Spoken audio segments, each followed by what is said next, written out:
yoga is not an unpopular thing anymore.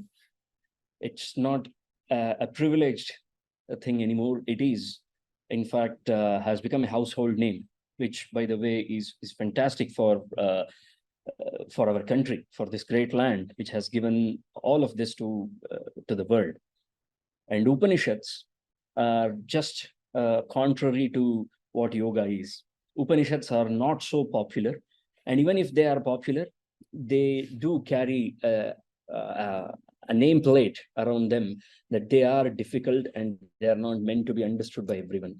Now, when you combine these two things, Yoga Upanishads, we get to know what we are starting today.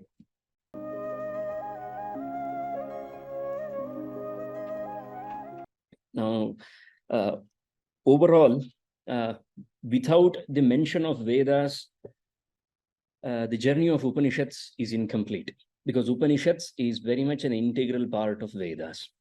We can't expect ourselves to pursue Yoga Upanishads or any Upanishad for that matter of fact without heeding to Vedas or without paying attention to the Vedas.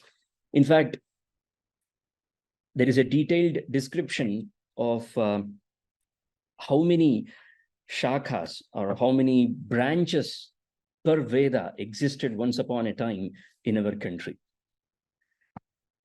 It is a matter of pride. It is also a matter of past glory for our country that these many shakhas, these many branches of one particular Veda existed once upon a time in our country.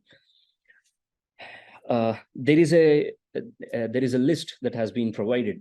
I'm just going to read from the list, because we all are familiar that there are 4 Vedas, which I don't have to mention because that's very trivial in nature. So we all know the 4 Vedas, basic 4 Vedas: Rig Veda, Yajur Veda, Sama Veda, and Atharvana Veda. Amongst these 4 Vedas, Yajur Veda again has 2 divisions called as Shukla and Krishna. That is Shukla Yajur Veda and Krishna Yajur Veda. Each of these Vedas had several branches. And overall, the number of branches would come around to 1,180. These were the branches that existed of these 4 Vedas. And every single branch of Veda had a designated Upanishad.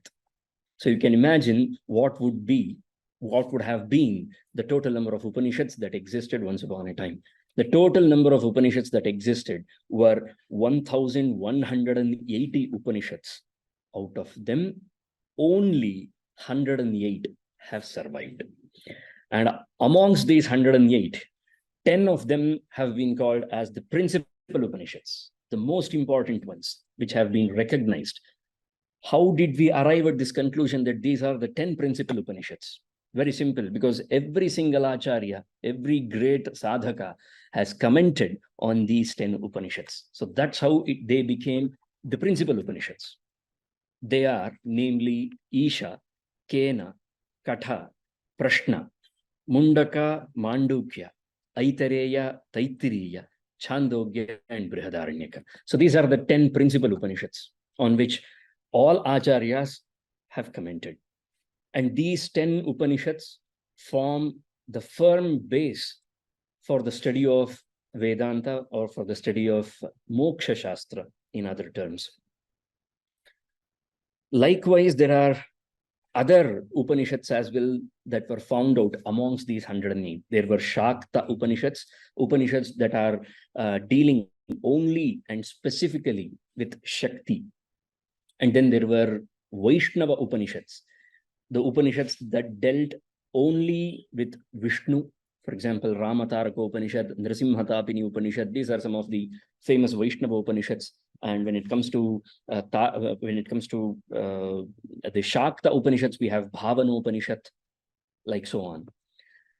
And there was one more category that were made, and that category of Upanishads were called as Yoga Upanishads, and 20 of them were named under this category. All these things were found, and they have been published, all 20 Upanishads, along with the commentary of Upanishad Brahma Yogin, which is originally in Sanskrit. It was published in 1920.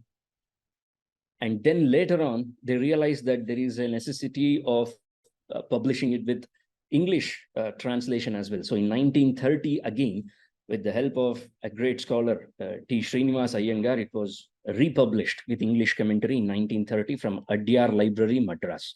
Erstwhile Madras, now it is known as Chennai. So this is the history of how these Upanishads were categorized, how and where can we find the original texts. And if anybody wants to go and refer, this is the whereabouts of our Upanishads. Now, amongst these 20 Yoga Upanishads, the first one of them is Advaya-taraka Upanishad. Now, before that, I promised you that I will tell you about the classification of the number of branches that each and every Veda consisted once upon a time, which is very important to know. Very quickly, Rig Veda had 21 branches, only 21 branches. In fact, amongst all the Vedas, only Rig Veda had lesser number of branches, 21 branches of Rig Veda. Yajurveda combined together, both Shukla and Krishna combined together, had 109 branches. Atharva Veda had 50 branches. And the biggest contributor was Sahasra Shakha Samaha, which means that Samaveda had 1,000 branches. So that was the biggest amongst all of them. Now, how many of them have survived is a sad story, which I'm not going to deal because there is no point in that. Anyway, now with all these Upanishads, with all these branches of Vedas, each and every branch of Veda did have a designated Upanishad. There was an intensive study of all these Upanishads that were carried out as well. Over the course of time, this parampara, this tradition was lost, and only a few of the Upanishads have survived, and people nowadays study Upanishads separately. Like, it is not part of the Vedic studies. If somebody is studying Upanishads, if somebody is pursuing the study of Upanishads, they won't claim that they are pursuing Vedic studies. Instead, they would claim that they are studying or they are pursuing Upanishads, which is ironic because we can't discount the fact that these Upanishads are very much an integral part of the Vedas.